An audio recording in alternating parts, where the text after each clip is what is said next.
Si alguno tiene alguna pregunta o comentario antes de que iniciemos sobre la tarea o alguna duda, con mucho gusto. Este, bueno, si no, entonces vamos a empezar hoy les voy a compartir mi escritorio y vamos a empezar con, este, viendo árboles de decisión. Ok, muy bien. Hoy vamos a estudiar una de las técnicas más conocidas en estos de modelos predictivos, que son los árboles de decisión. Muy conocida porque los resultados son bastante buenos y además tienen la gran ventaja de que permiten generar reglas, lo cual es muy importante. Entonces, para determinar si alguien cumple o no la característica, para determinar, por ejemplo, si alguien va a pagar un crédito o no lo va a pagar. Y a veces, aunque el modelo en general no sea muy bueno, puede ser que uno logre encontrar reglas que sí lo son, para determinar que alguien no va a pagar o que sí va a pagar, o que si algo va a ser fraude o no va a ser fraude, etcétera. Entonces son modelos muy buenos. Los árboles de decisión fueron, el padre de los árboles de decisión es el profesor Jerome Friedman, de la Universidad de Stanford. Hay un libro muy famoso de él, que es donde está toda la teoría de los árboles de decisión, bastante dificilito de leer y pesado matemáticamente. Eh, eh, y él mismo es quien programó todo lo que está detrás de R para hacer árboles de decisión. Hay un paquete que es el que usa Reitel y el que vamos a usar después, que se llama RPart. El RPart fue programado por el mismísimo Jerome Friedman. Él programó todo eso en Fortran y después esos códigos fueron integrados a R. En R, como vamos a ver en el tercer curso, uno puede empotrar códigos de Fortran o de C y viceversa, también se puede hacer. Bueno, muy bien, entonces empezando con los árboles de decisión. Los árboles de decisión son también un modelo de clasificación, un modelo de aprendizaje supervisado, en donde, igual que en las máquinas vectoriales de soporte, tenemos que tener la tabla de aprendizaje, la tabla de testing, generar el modelo a partir de la tabla de aprendizaje, valorar el modelo en la tabla de testing, y si no funciona bien, recalibrar, y así sucesivamente hasta que tengamos un modelo aceptable para aplicarlo en los nuevos individuos. ¿Okay? En el próximo curso, en la última semana, vamos a estudiar una cosa que se llama selección de modelos, calibración y selección de modelos. Ya ustedes lo hicieron un poquito en la tarea anterior, pero un poco artesanalmente. Después vamos a ver que uno puede automatizar la calibración y la selección del modelo, ¿verdad? Porque es una tarea que a mano, como ustedes ya pudieron ver en la tarea, se puede volver un poquito tediosa, ¿eh?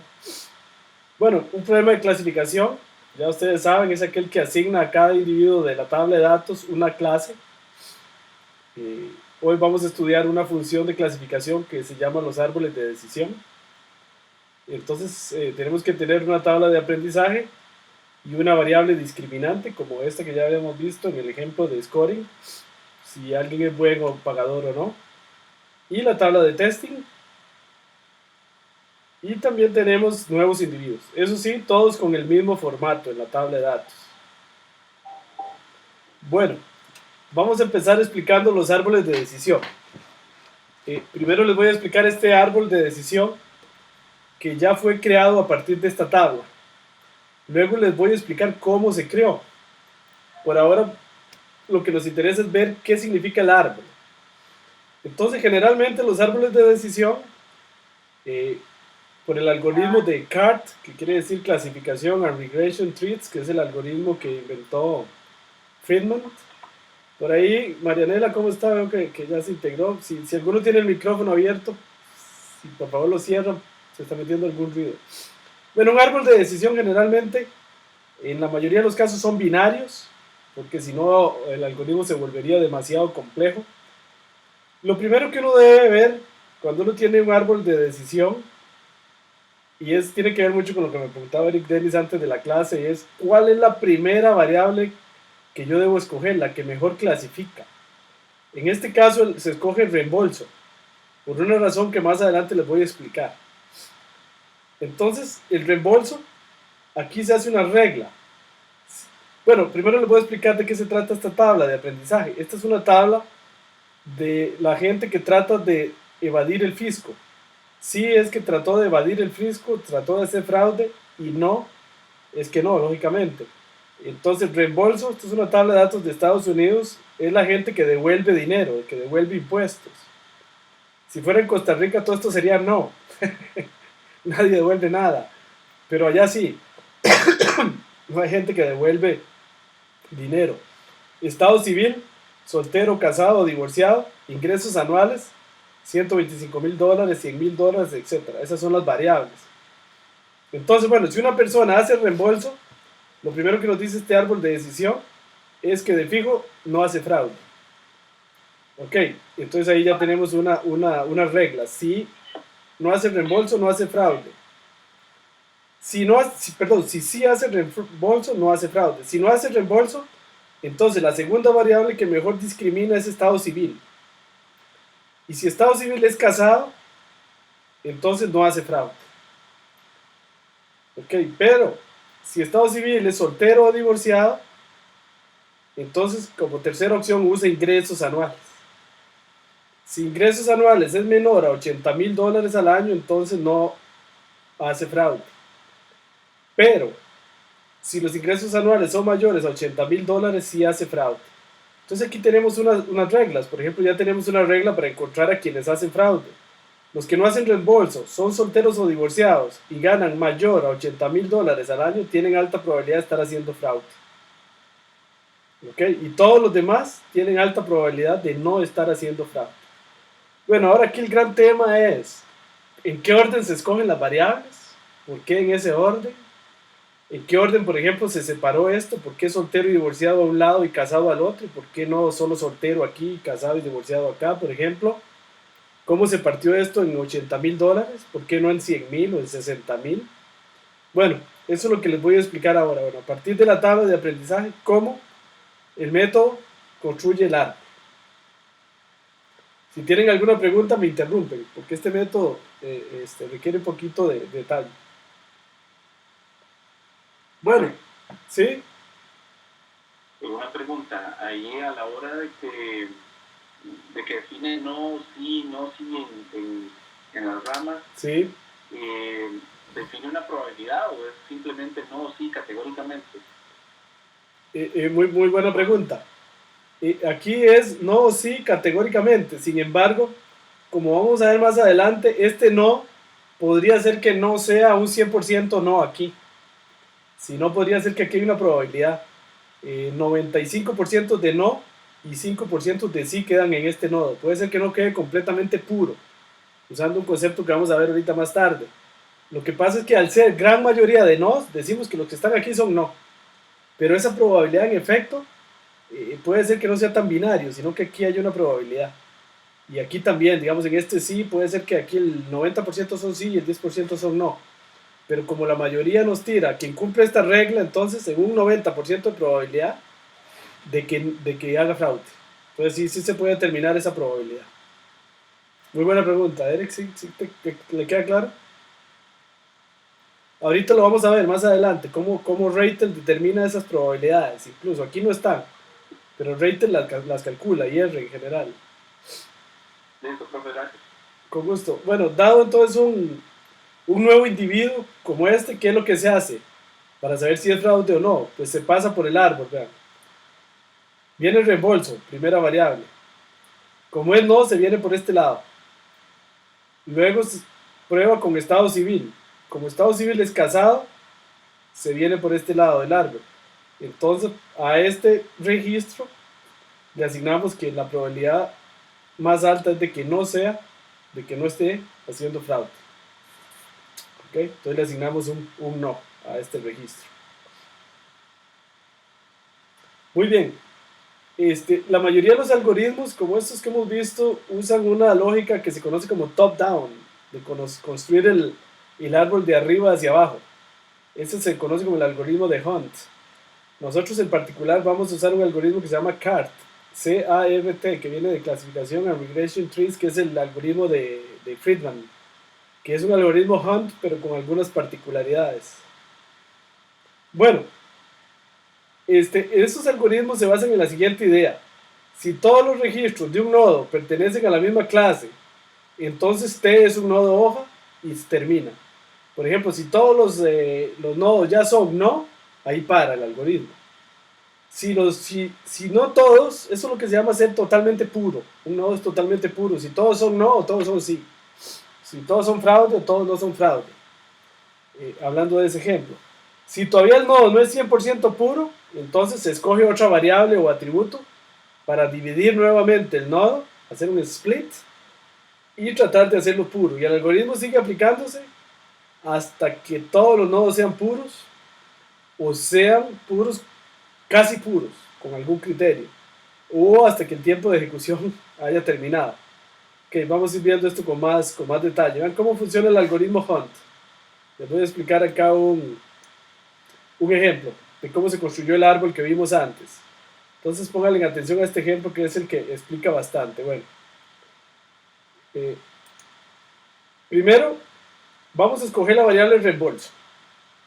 Ahorita les explico en las siguientes filminas por qué escogimos primero reembolso. Pero bueno, asumamos que la que mejor funcionaba al principio era reembolso. Ok, si escogemos reembolso y vemos que el reembolso es sí, vean que todos los sí en reembolso son no en fraude. Sí en reembolso, no en fraude. Sí en reembolso, no en fraude. Entonces, eso desaparece. Estos que les cayó esto verde encima. Porque todos los que son sí en reembolso no han hecho fraude. Entonces aquí tengo un nodo puro. Entonces ya aquí termina el algoritmo en este lado, porque ya todos son no fraudes. Ok, ahora estamos en el lado de los no. Ven que ahora todos son no en reembolso. Ok, todos son no. Entonces voy a escoger como siguiente variable estado civil. Luego vamos a ver por qué estado civil. Y estado civil voy a poner a la izquierda los solteros y divorciados y a la derecha los casados. ¿Por qué los casados a la derecha? Porque fíjense que todos los casados no han hecho fraude. Los casados que quedan vivos en el algoritmo, por decirlo así, porque estos verdes ya desaparecieron del partido. Entonces, todos los casados son no. Entonces aquí me queda un nodo puro. Todos los casados son no. Y esos salen de jugar en este momento. Ok, ahora me quedan solteros y divorciados. Entre los solteros y divorciados, y solo me queda la variable ingresos anuales. Aunque como vamos a ver más adelante, una variable puede jugar 2 o más veces en un árbol. Pero bueno, digamos que ahora va a jugar solo ingresos anuales. Entonces ingresos anuales se partió en 80K, en $80,000. ¿Por qué? Porque todos los mayores a $80,000 sí hicieron fraude. Y todos los menores a $80,000 no hicieron fraude.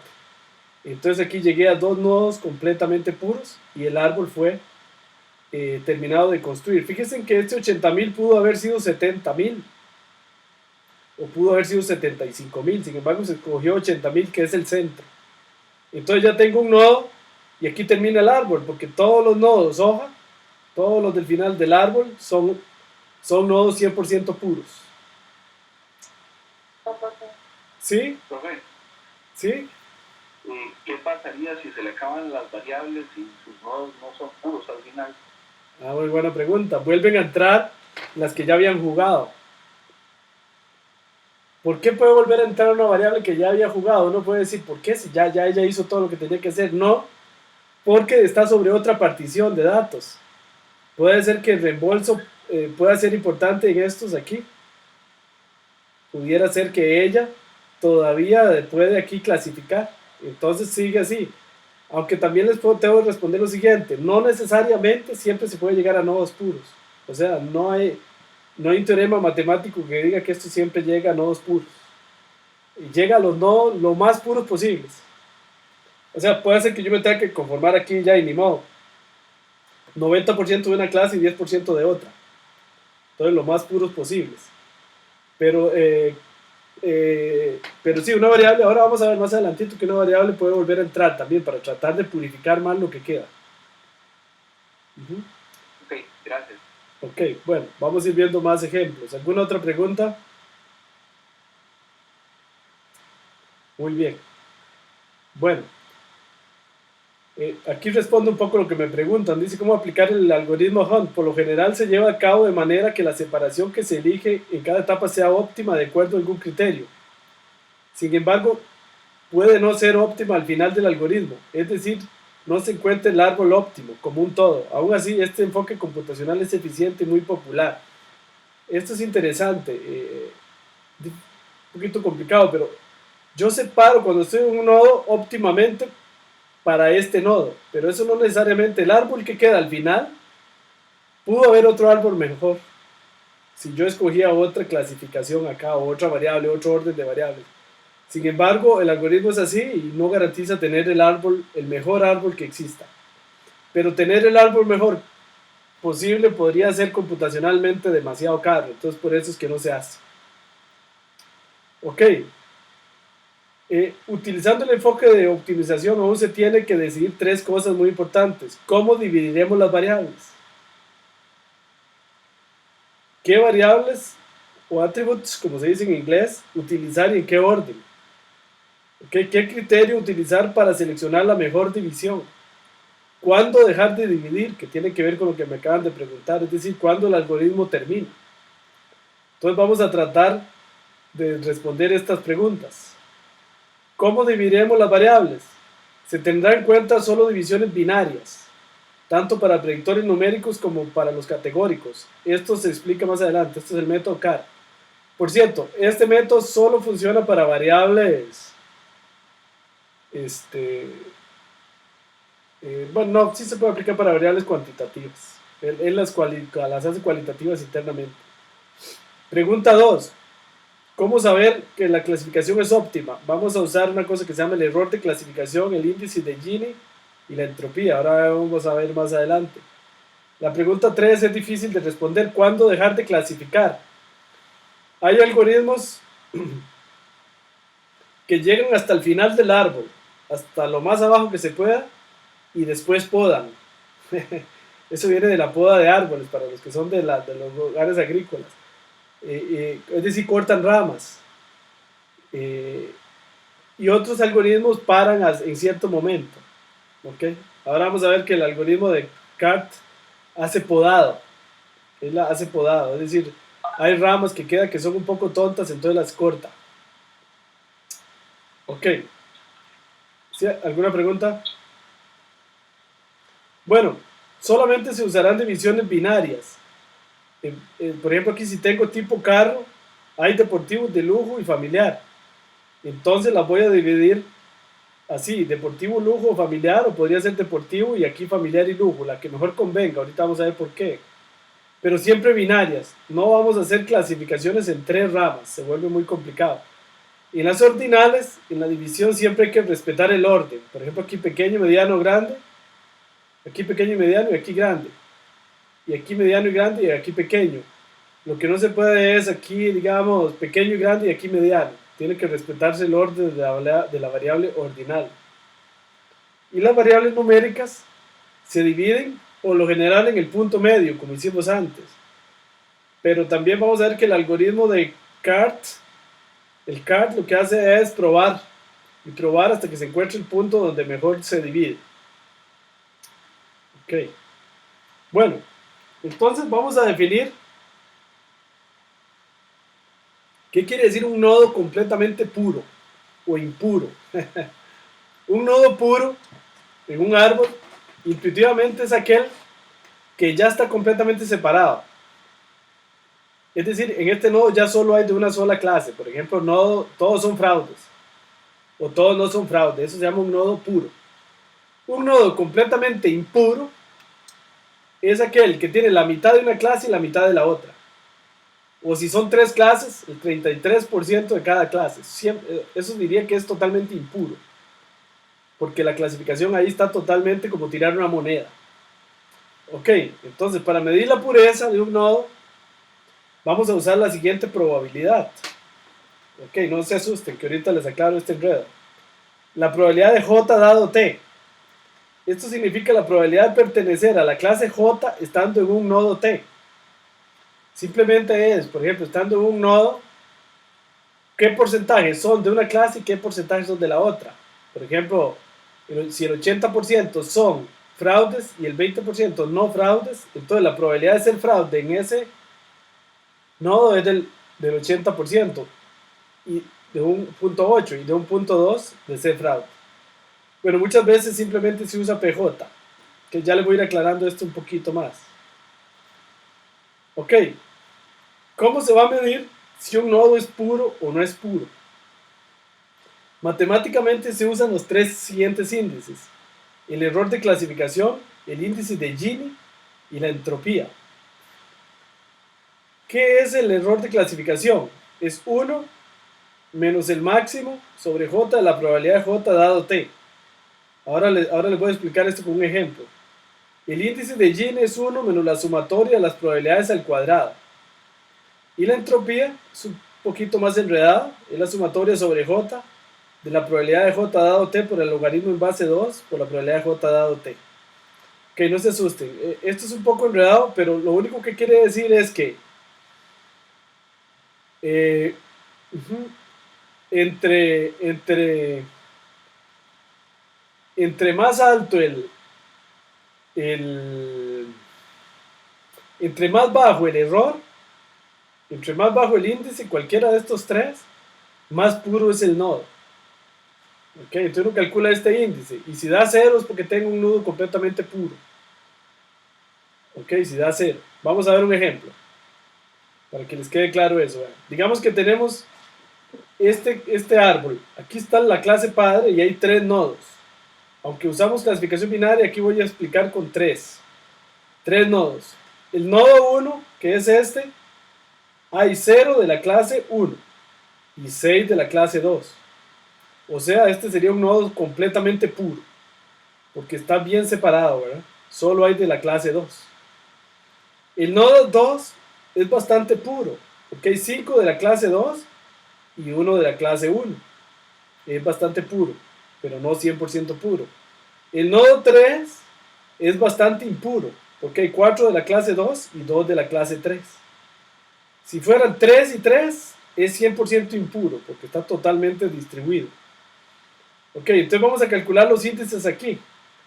Yo lo que quiero es que, lógicamente, aquí me dé 0 y aquí me dé aquí me dé más alto, cercano a 0.5, van a ver. Ok, vean el Gini. ¿Cómo se calcula el Gini? En este primer nodo, que tiene 0 y 6. Entonces la probabilidad de C1 es 0 entre 6. ¿Por qué es 0 entre 6? Recordemos de los cursos de probabilidad que la probabilidad se calcula número de casos favorables entre número de casos totales. Los casos totales aquí son 0 más 6, 6. Y aquí hay 0, entonces es 0 entre 6, me da 0. Aquí la probabilidad de C2 es 6 entre 6, casos favorables entre casos totales. Entonces da 1 esta probabilidad. Entonces Gini, por definición, es 1 menos la probabilidad de C1 al cuadrado menos la probabilidad de C2 al cuadrado. Entonces me da 1 menos 0 menos 1, 0. Entonces vean, me dio 0. Eso quiere decir que el error es 0. Entonces este nodo es 100% puro. Ok, el otro nodo, 1, 5. Entonces la probabilidad de C1 es 1 entre 6.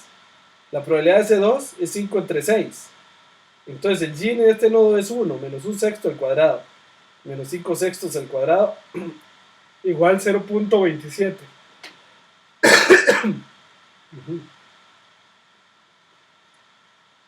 Entonces vemos que está cercano a 0, pero no es 100% puro. ¿Ok? Ahora vemos con el nodo 3. La probabilidad de C1 es 2 sextos. La probabilidad de C2 es 4 sextos.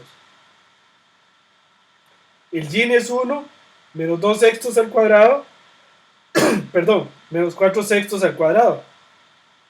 O sea, 0.44.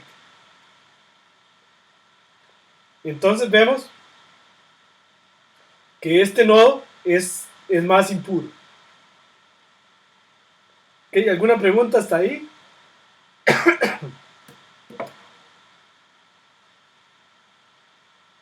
Entonces este es 100% puro,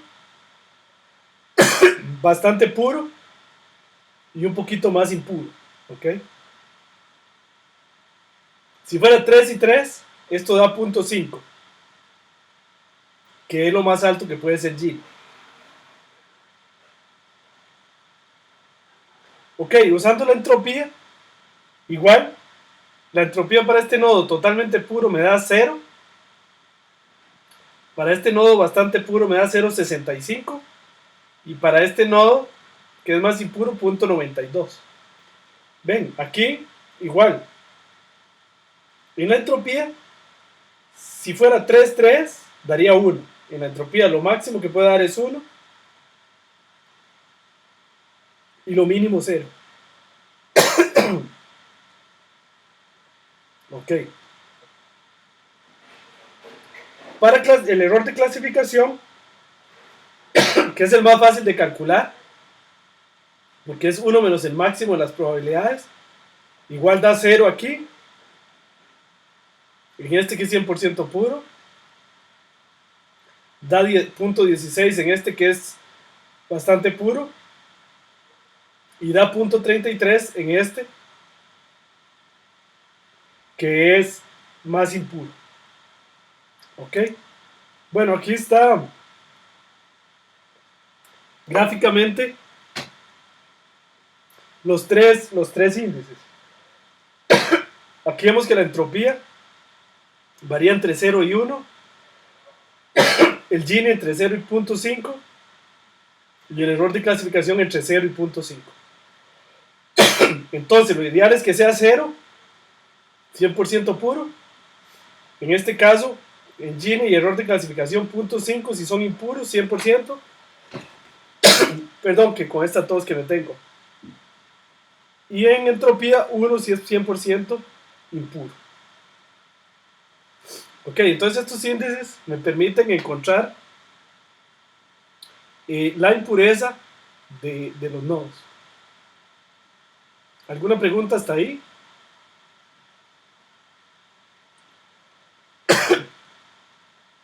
Ok. ¿Sí les queda claro? Bueno, entonces, cuando yo hago una partición, lo que yo hago es escoger aquella partición que me logre los nodos más puros. Entonces el Gini Split es un índice que lo que hace es hacer un promedio ponderado de los Gini. Por eso NI entre N. Porque le da más importancia a los nodos con más elementos. Ok, vamos a ver un ejemplo. Digamos que vamos a hacer aquí el Gini Split. Supongamos que la cardinalidad del padre es 18. La cardinalidad lo que quiere decir es el número de elementos de la clase. ¿Okay? Eso es la cardinalidad. Entonces aquí hay 6, aquí hay 6 y aquí hay 6. 6 por 3, 18. Vamos a calcular el Gini Split de esta partición. Ok, el Gini Split, entonces ya vimos que el Gini de este primer nodo da 0. De este segundo nodo da 0.27 y de este tercer nodo 0.44.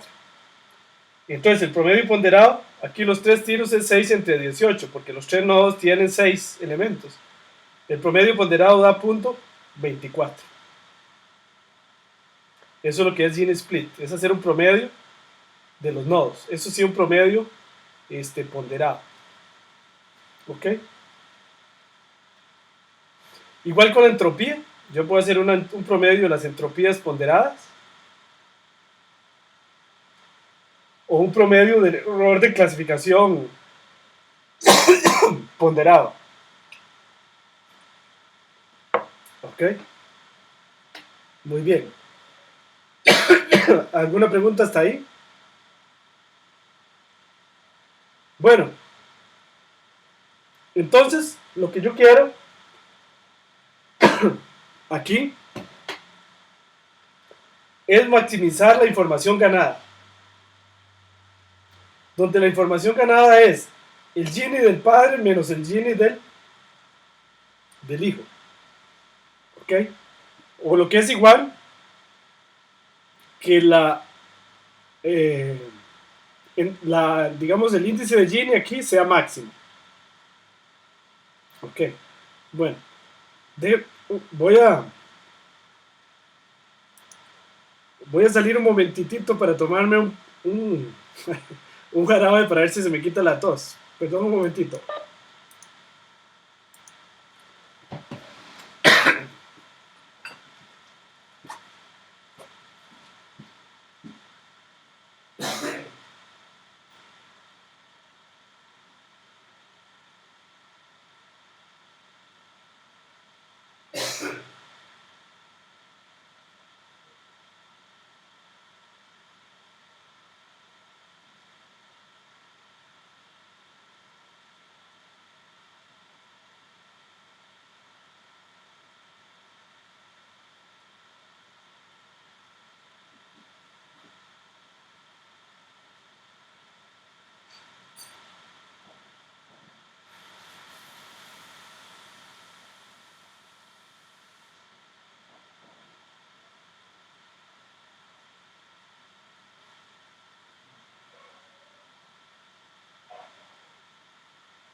Disculpen la interrupción.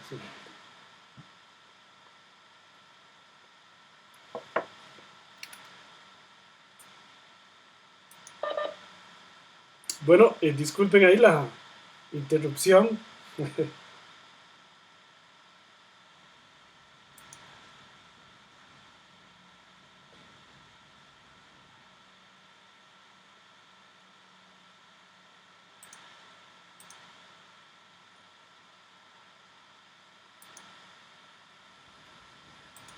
Ok, vamos a tratar de continuar. Les voy a compartir el escritorio.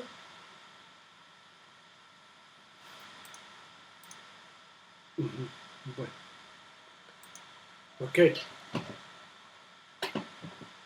Ahí si tienen alguna pregunta, entonces me dicen.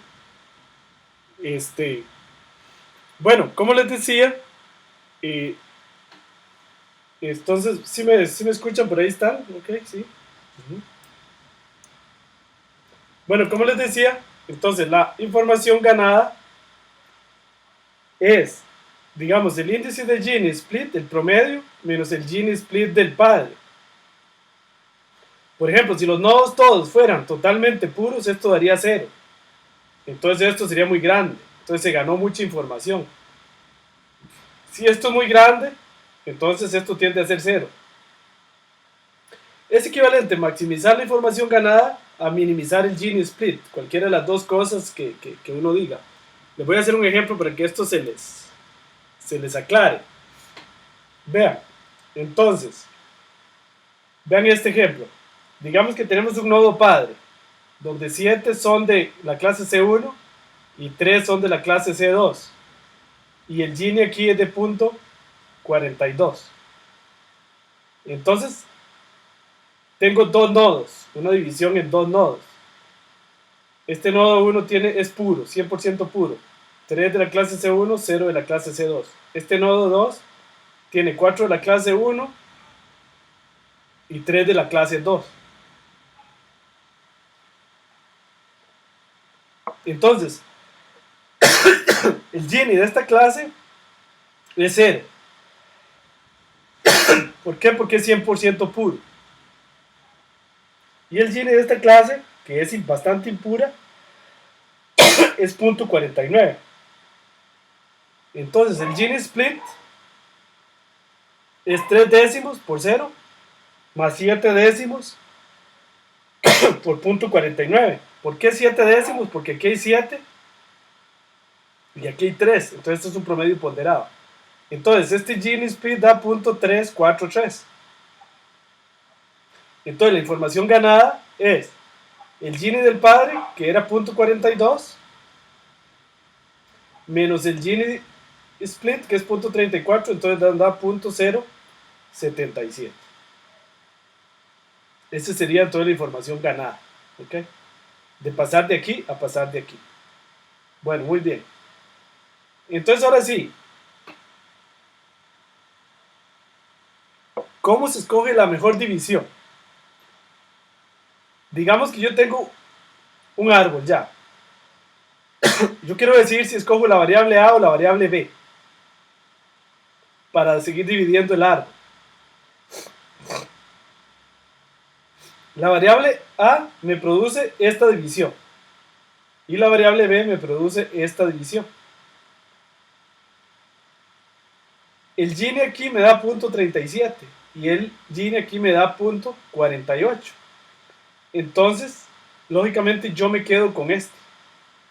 Entonces yo me quedo con la división, con la variable que me haga el Gini mínimo. O en otras palabras, la información ganada máxima es lo mismo. ¿Ok? Entonces el que me dé Gini menor, con ese me quedo. Entonces así es como se escogen las variables. Esta variable me da menor Gini que esta. Entonces me quedo con esta. ¿Qué es lo que hace el algoritmo internamente? Prueba con todas, absolutamente todas las variables y se queda con la que menor Gini le dé. Ok, vean aquí, por ejemplo, para una variable cualitativa de 3 modalidades. ¿Qué es lo que hace el algoritmo? Estudia las 3 posibles divisiones que hay de las categorías, como se está viendo aquí.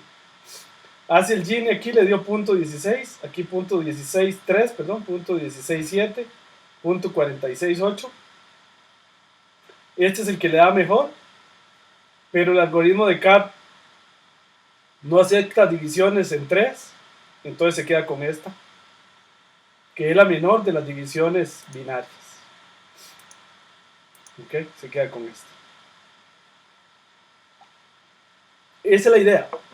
El algoritmo prueba y prueba y se queda con aquella que le da mejor. ¿Qué es lo que hace con una variable continua? Como esta que vimos antes de el ingreso en dólares. Él va probando aquí de 5 en 5, 55.000, 65.000, 72.000, con algún criterio aquí va como de 7 en 7. Va haciendo los Gini, aquí le da .42, .40, .37, .34, así sucesivamente. Este es el que le da el Gini mínimo. Entonces esa variable la divide menores a 97.000, menores iguales, y mayores iguales a 97.000. ¿Ok? Eso es lo que hace con las variables continuas. Bueno, muy bien. Si tienen alguna pregunta hasta ahí.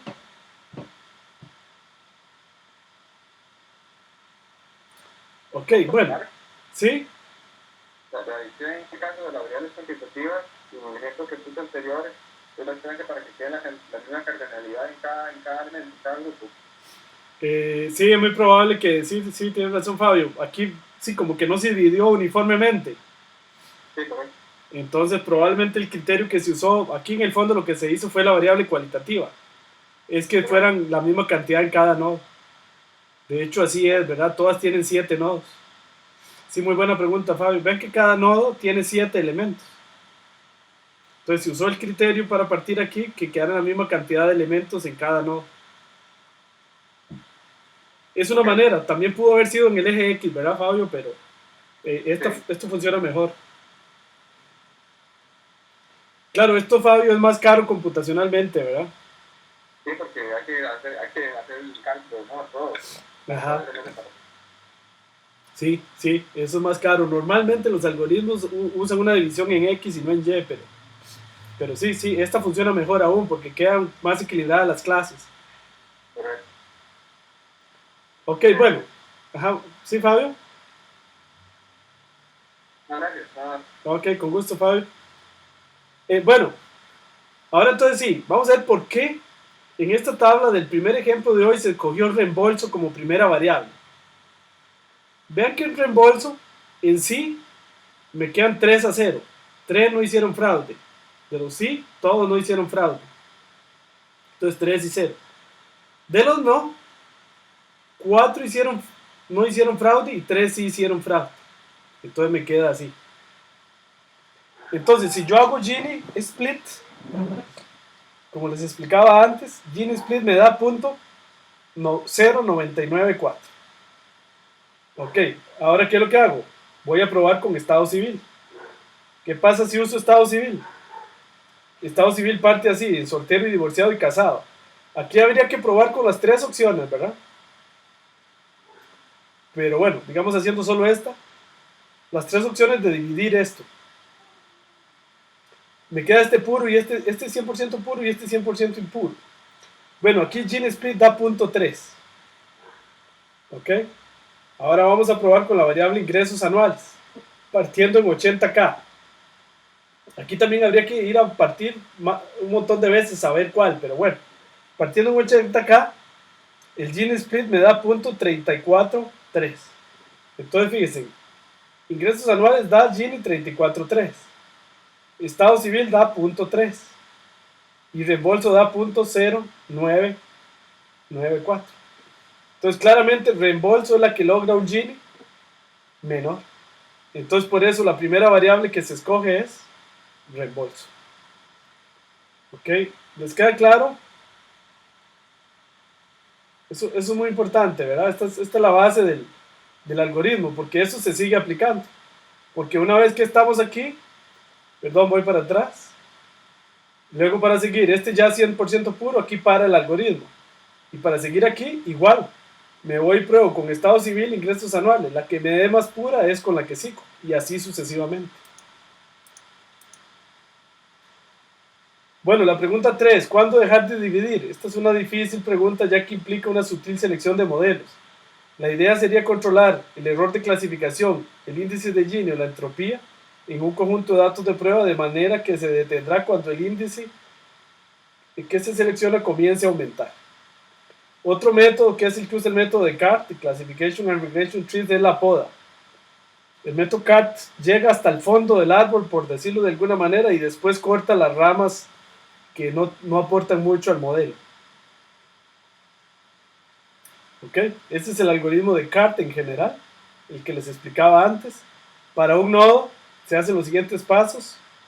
Para J igual 1 hasta P, donde P es el número de variables, se hacen todas las posibles divisiones binarias y se escoge aquella que haga que maximice la información ganada o que minimice el índice de Gini o el índice de clasificación, bueno, el índice que se escoja que minimice ese índice. Y así sigue hasta que todos los nodos sean puros o lo más puros posibles. ¿Ok? El método de CART lo que hace es esto, él construye el árbol, como les decía, hasta abajo, y la poda consiste, como se ve en este gráfico, en quitar algunos nodos que ya no aportan mucho. ¿Qué quiere decir que no aportan mucho? Que tal vez aquí ya solo hay un individuo, solo un elemento, o solo 3 elementos de 1.000.000, ¿verdad? O incluso hay nodos a veces que ya quedan, que incluso, digamos, la regla es muy pobre. Entonces se corta y se queda más arriba, donde no haya una cantidad tan poca de elementos. Ok, bueno. Sí. En esa parte de los algoritmos de POA no se puede usar el criterio del cambio del aporte en la ganancia de la entropía, vamos a decir, para saber en qué POA, digamos, en caso que la ganancia sea muy poca. Sí. Entonces decía dónde parar. Sí, sí, de hecho, pues aquí no, por razones de tiempo, lógicamente no estamos explicando, porque esto de la poda es matemáticamente complicado, pero tiene que ver con eso que usted dice, Fabio, y también con la idea de que incluso puede ser que la información ganada en algún momento empiece a retroceder. Correcto, sí. O tal vez no tanto retroceder, sino que pase lo que se conoce como el codo de Jambú, que lo vamos a ver en otro curso. Y es que ya como que se estabiliza. Sí, Entonces como que eso no le aporta nada al árbol. ok. Entonces cuando la información ganada como que se estabiliza, o sea que ya uno no está ganando mucha información. Entonces ahí para, eso se corta. Ese es más o menos el criterio de poda. Hay muchos, Fabio, que se podrían estudiar, pero ese es el más común. Ok, de acuerdo. Profe, ¿Sí? una pregunta, ¿y la herramienta, digamos, en este caso R, haría, o sea, tiene alguna forma de especificar lo que va a hacer esa poda y que es una útil que le informe cuántos métodos se utilizó o algo así o no? No. Ahora vamos a ver que lo que sí, uno sí le puede decir cuánta profundidad quiere en el árbol, hasta dónde pare. Pero el algoritmo internamente hace la poda y no le dice aún. Ok, ¿Sí? Ahora vas a ver, ahora ya casi lo vamos a hacer, que uno ve el árbol y ya es chito y no se está dando cuenta que hubo poda. Aunque sí en el fondo, porque los nodos vamos a ver que no quedan 100% puros. ok, listo, gracias, profe. Bueno, con gusto, Eric. ¿Alguna otra pregunta? Sí, una pregunta. Sí. La cantidad de muestras, digamos, que debe haber ¿hay algún parámetro definido o no existe? ¿La qué, perdón, Cintia? Cintia, no la escuché bien. La cantidad de datos que debe haber en el nodo final o en la partición. ¿Hay algún como algo para poner algunas datos para escoger la cantidad o Ajá. Sí, muy buena pregunta. Sí, en realidad es una buena pregunta porque cuando es un criterio de poda también, porque cuando uno llega a nodos donde ya hay muy poca gente, no vale la pena tenerlos. Ahora que es muy poca gente, muy pocos individuos, ya es difícil de decir, ¿verdad? Depende de cuántos tenía uno al inicio, ¿verdad? Si estamos hablando de millones o estamos hablando de una tabla de apenas 200, ¿verdad? Eh, eh, lo, lo que más vale la pena en realidad es, al final, ahora lo vamos a ver con los ejemplos, es qué tan puro queda el nodo. Es decir, ok, ¿sí? pero digo en la parte sobre estructuras, por ejemplo, hasta donde te viene un caso y pueden quedar muchos, pero a la hora de probar podría más o menos ser estimado porque no sé la palabra exactamente, porque no se aplica ya a una muestra nueva. Sí, sí puede ser que eso tiene que ver con que sí, puede ser que haya algunas ramas que den reglas muy buenas. Y entonces los individuos que se vayan por esa rama, digamos, quedan, la decisión que uno toma es muy creíble. Pero puede ser que haya otros individuos que se van por una rama mala, que no da probabilidades tan altas. Entonces ese como que la decisión es más dudosa. Sí, Ok. ya lo vamos a ver, en un ejemplo aquí con el scoring. Ok, gracias. Sí, con gusto. Bueno, vamos a correr primero el ejemplo de Iris, que es un ejemplo muy clarito para ilustrar, que ya lo habíamos explicado en la clase anterior. Entonces, con el ejemplo de Iris, que es un ejemplo muy separable, entonces por eso sirve bien como ejemplo académico. Ya habíamos visto esto en la clase anterior. Aquí está un análisis discriminante que lo vamos a ver en el próximo curso, cómo separa de bastante bien el ejemplo Iris. Bueno, entonces se lo voy a hacer de una vez aquí en el Rater.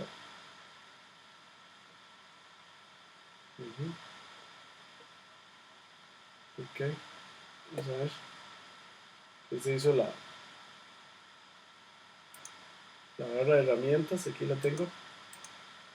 Bueno, digamos que en Rater, entonces les voy a recordar aquí. Recuerden que lo primero que hay que hacer es cargar los datos.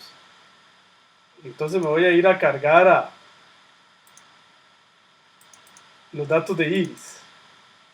Ok, y los datos de Iris los tengo aquí en datos, cargo iris. Iris, vamos a repasar, está separado por punto y coma y punto. Entonces, le voy a decir aquí punto y coma y punto. Ok. Entonces le digo ejecutar. Ok. Ahí está bien, distinguió bien las variables. No se les olvide después cambiar la partición. En este caso lo voy a cambiar a 0. Voy a dejarle aquí, digamos, 80 y 20 para testing, para hacerlo diferente. Recuerden que tengo que volverle a dar aquí a ejecutar. Ok, ahí está, ya leí los datos. Entonces me voy, ya ustedes por eso ya lo han usado, entonces ya está más claro. Me voy aquí a modelo. Le digo el árbol. Fíjense que aquí me dice división mínima, complejidad, profundidad máxima. Esto es profundidad máxima. Para iris está bien 20. Si yo no tuviera muchos datos, aquí hay que ponerle 500 o 1000, ¿verdad? Un valor mucho más alto. Para iris está bien. ¿Ok? Perdón, aquí es la profundidad máxima. Aquí, perdón, estoy leyéndolo mal. La complejidad, esto es para que en qué momento para. El cubo mínimo, no sé qué es. Y la división mínima, esto también tiene mucho que ver con la profundidad. Y es cuántas veces, digamos, reutilice una. Eso en el fondo tiene que ver con cuántas veces reutilice una variable. Bueno, como se ve aquí, él usa un paquete de R que se llama rpart. Y entonces le vamos a dar a ejecutar. Ok, aquí nos da algunas reglas, da algunos datos. Ya construyó el árbol. Le puedo decir que me dé reglas aquí. Entonces las pone aquí al final. Algunas reglas, por ejemplo, regla. Si el tipo es setosa y el P largo es menor a 2.6, perdón, si el P largo es menor a 2.6,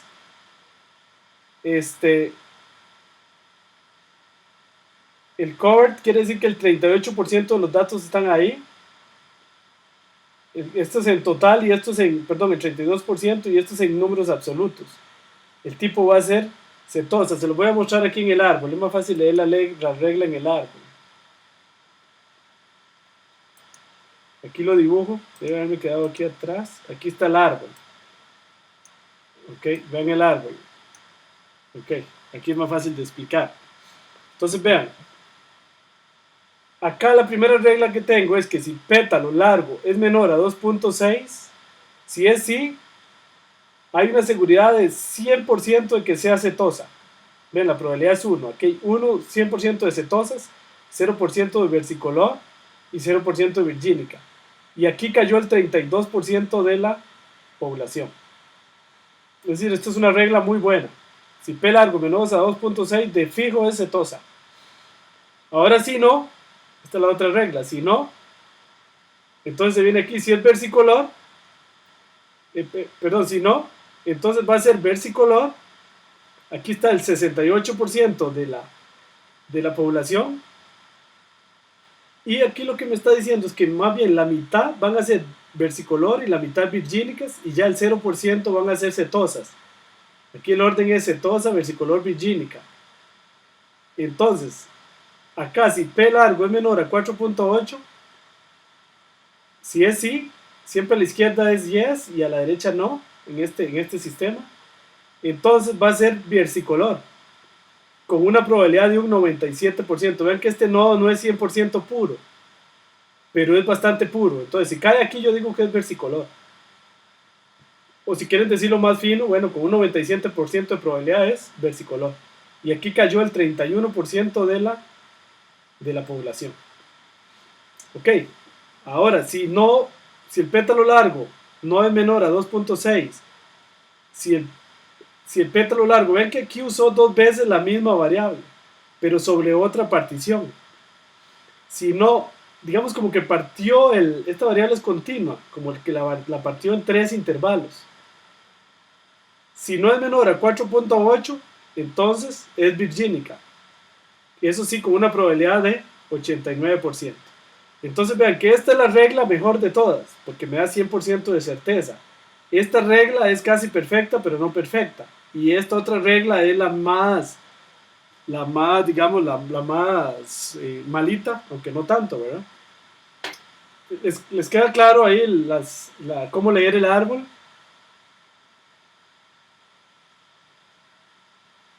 Ok, entonces ven que el árbol, ahora le vamos a calcular el error global. Pero también es importante ver que de un árbol puede ser que globalmente no sea tan bueno, pero que de él sí yo extraiga reglas que valga la pena. Por ejemplo, en scoring de crédito. Puede ser que yo encuentre reglas buenas para decidir si es buen pagador o no es buen pagador, aun cuando el árbol en común todo no sea tan bueno. Ok, bueno, entonces vamos a ir a evaluar. Entonces vamos a evaluar. Vamos a decirle aquí que en la muestra de testing antes me preguntaba si yo le doy a evaluar aquí en entrenamiento, estoy dando un criterio sobrecargado, sobreestimado, porque estoy evaluando con lo que aprendí. Lo que es bueno es darle en prueba o en completo. En completo también está un poco sobreestimado. Aquí uso toda la tabla para evaluar. Lo mejor es hacerlo aquí en prueba. Entonces le doy a ejecutar y aquí está el modelo. Vean que el modelo fue muy bueno. La diagonal es muy grande y los demás es todo cero. El único fallo que tuvo fue que esta era versicolor y la predijo como virgínica. Y aquí está porcentualmente. Es decir, que el error global fue del 3% y el 97% lo clasificó bien. Ok, aquí no se puede hacer curva ROC porque son 3 clases. Ok. ¿Sí les queda claro hasta ahí, muchachos? Muchachas. Ya se me quitó la tos un poco.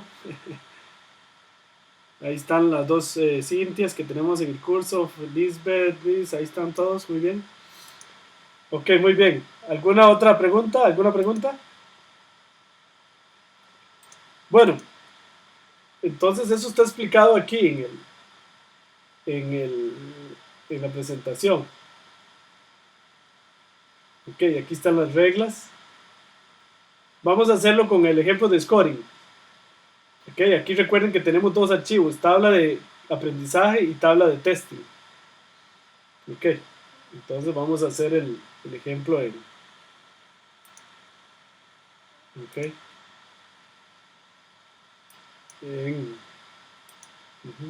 Aquí tenemos a Ratel. Bueno, entonces vamos a leer otro archivo. Vamos a leer muestras de aprendizaje. Le doy a aceptar. Y le doy ejecutar. Me dice que si sobrescribo el modelo, le digo que sí. Ok, muy bien. No se les olvide ahí quitar esto de partición, porque aquí tengo mis datos de testing en otro archivo.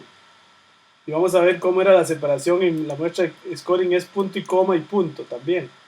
Eso siempre es muy importante verificarlo, porque si no, no lee bien las variables.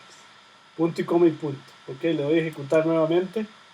Leyó bien la variable a predecir, que es buen pagador, y todas las demás variables.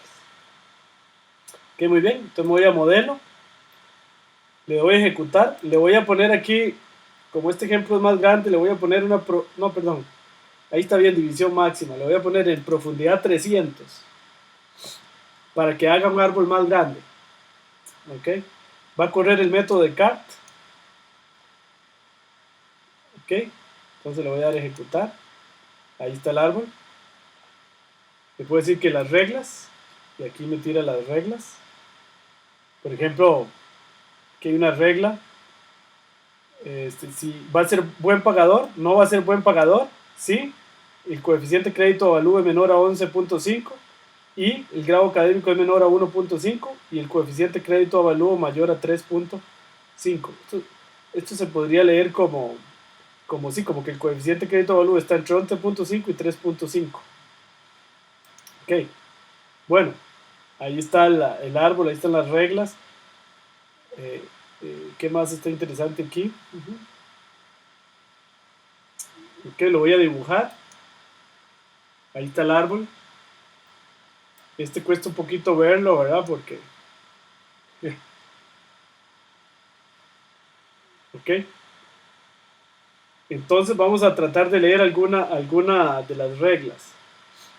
Está pequeñito ahí, no sé si lo ven.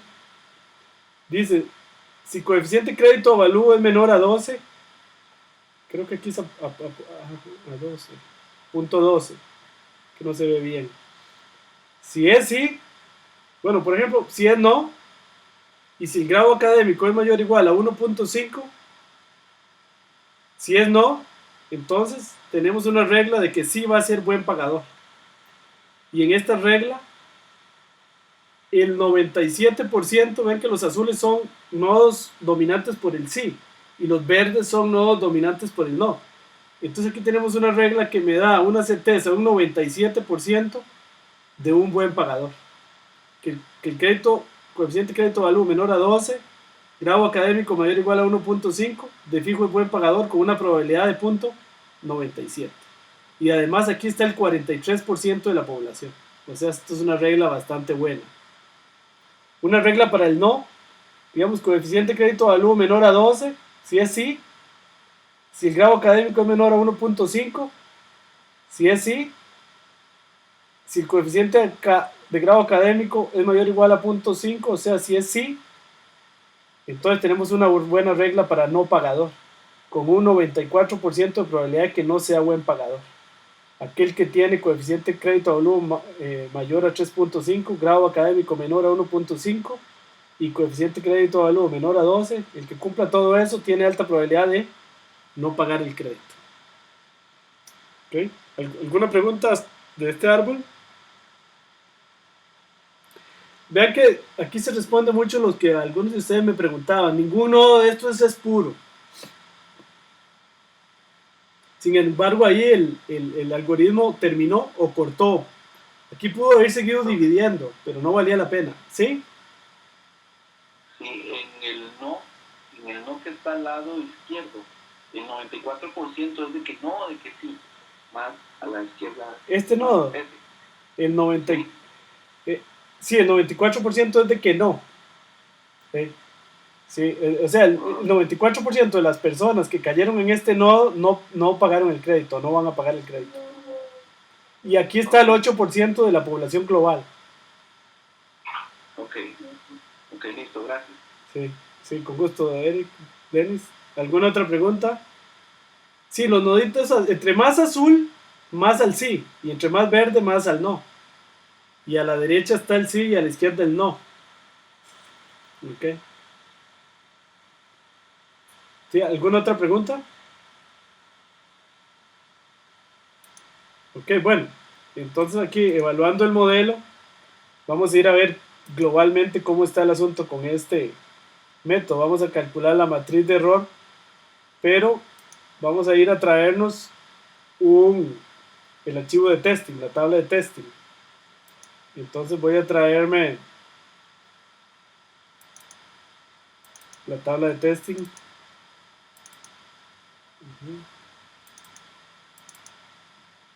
Ajá, aquí está.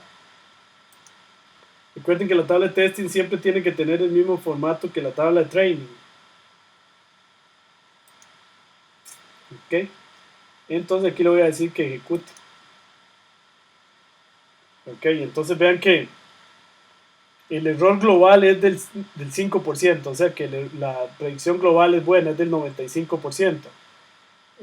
No está tan malo para hacer un scoring, que es un problema difícil. 9 de cada 13, digamos aquí son 13, los predice bien. Eran 9, los predijo como no. Falló en 4.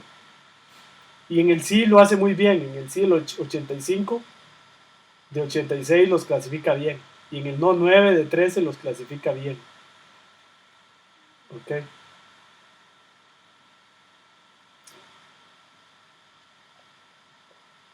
¿Alguna duda? ¿Por qué digo que este no es un problema? Este es un problema difícil, porque es lo que se llama un problema desbalanceado. La mayoría de gente, para suerte en los bancos, paga los créditos. Entonces la clase del no es mucho más pequeña. Entonces es difícil de determinar la clase del no. Entonces los problemas desbalanceados son los problemas más difíciles en minería de datos, en predicción. Scoring es uno de esos problemas. ¿Alguna pregunta hasta ahí? ¿Sí? ¿Alguna pregunta?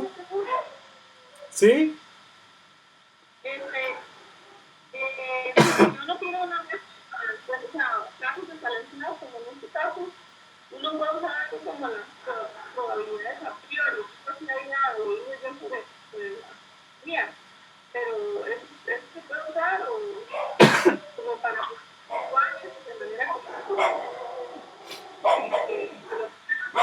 que tomen las cuentas los pocos casos que hay de una categoría? Ajá, casi no la escuché porque tengo un pleito de perros. Aquí afuera. Perdón, si me repites, sí, por favor. No, que había leído que existe o sea, lo de las probabilidades a priori. Ajá. Cuando hay muestras más bajas, uno podría utilizar como poner las mismas pesos en cada una de las clases o algo así como para ayudar a crear el nuevo, a entrenarlo. Sí. No sé si eso sirve a o no está bien. Sí, no está del todo bien, pero sí se hace. Por ejemplo,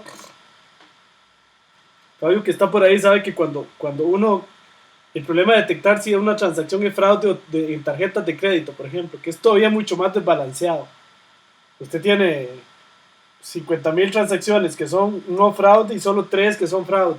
Entonces el problema es demasiado desbalanceado.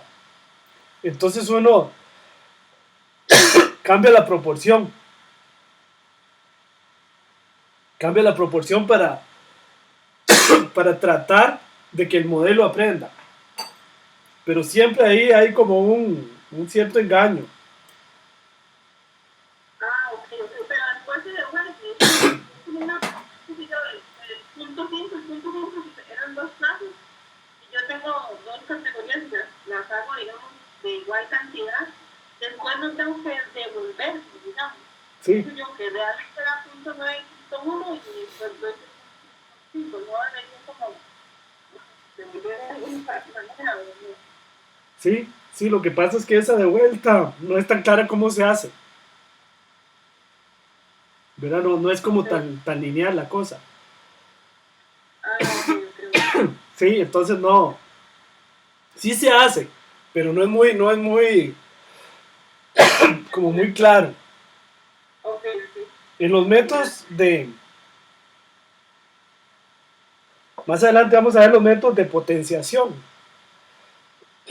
En esos métodos sí. Van a ver que uno, digamos, le puede dar más peso a ciertas cosas, a ciertos individuos, para que el modelo los mueva. Pero el modelo ya prevé eso. Digamos, para eso que usted dice, Cintia, de la de vuelta. en un árbol no sería tan claro cómo se devuelve uno.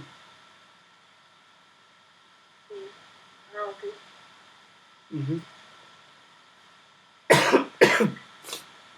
Sí, bueno, ¿alguna otra pregunta?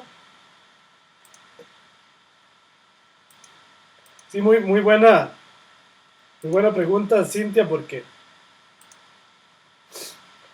aunque no es tan correcto como les decía, pues a veces hay que hacerlo. El problema muy desbalanceado no queda más que hacerlo. Bueno, para terminar, ahí estamos viendo la curva ROC de este modelo. Ok, esa es la curva ROC. Uno podría, aquí puedo hacer la curva ROC.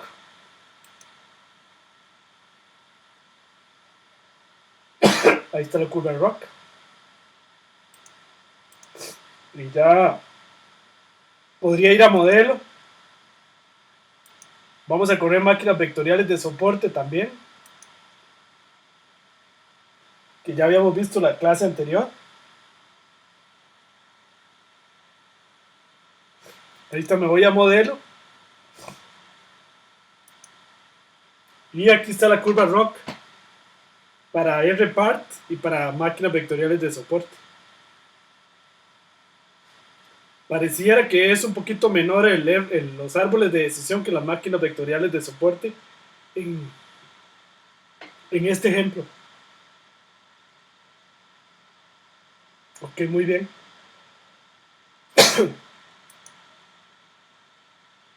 Ok, muy bien. ¿Alguna pregunta?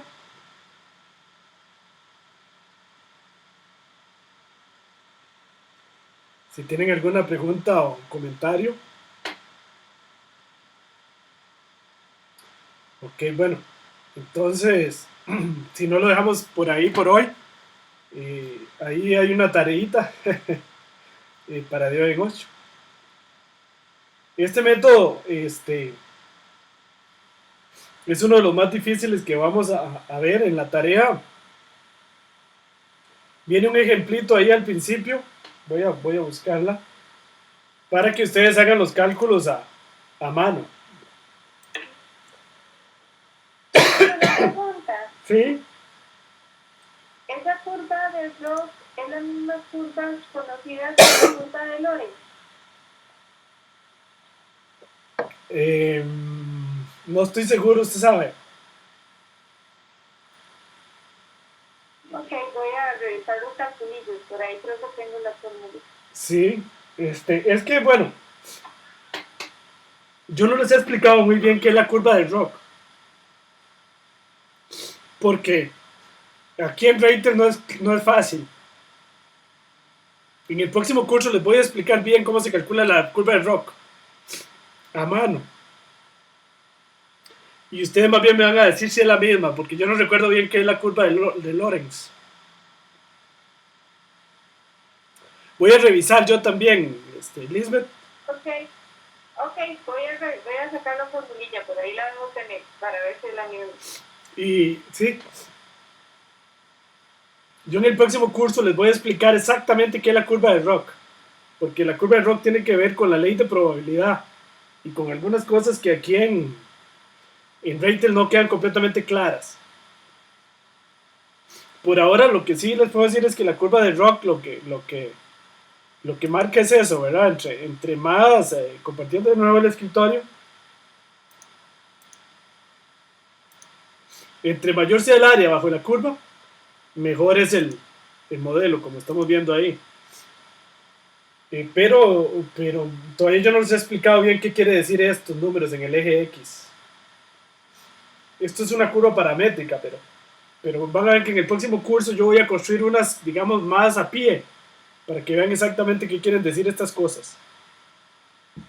Bueno, les decía para terminar que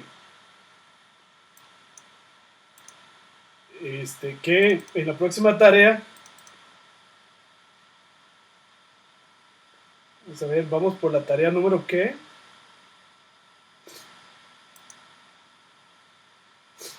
No, mentira, no les puse ese ejercicio. Bueno, está bien. Es que les iba a poner un ejercicio para hacer un arbolito a mano. Pero no lo puse. Está bien. Ok, bueno. Entonces, muchísimas gracias más bien por haber asistido a la clase. Disculpen ahí la tos que tengo hace como 22 días y que no se me quita de ninguna manera. Se me va y se me vuelve. Bueno, ahí estoy en eso. Y también el tema de que los perros están aquí. Es que ahora estoy en Costa Rica. Aquí en Costa Rica tengo un perro. Y está aquí muy cerca. Entonces me oye hablando y quiere entrar por la ventana. Bueno, muchísimas gracias. ¿Alguna pregunta adicional? Muy bien, bueno, entonces les agradezco muchísimo y nos vemos de hoy en 8. Cualquier duda, ahí estamos en el foro. Muchas gracias y disculpen ahí las interrupciones. Hasta luego. Gracias, buenas noches. Buenas noches. Gracias. Gracias, hasta luego. Hasta luego.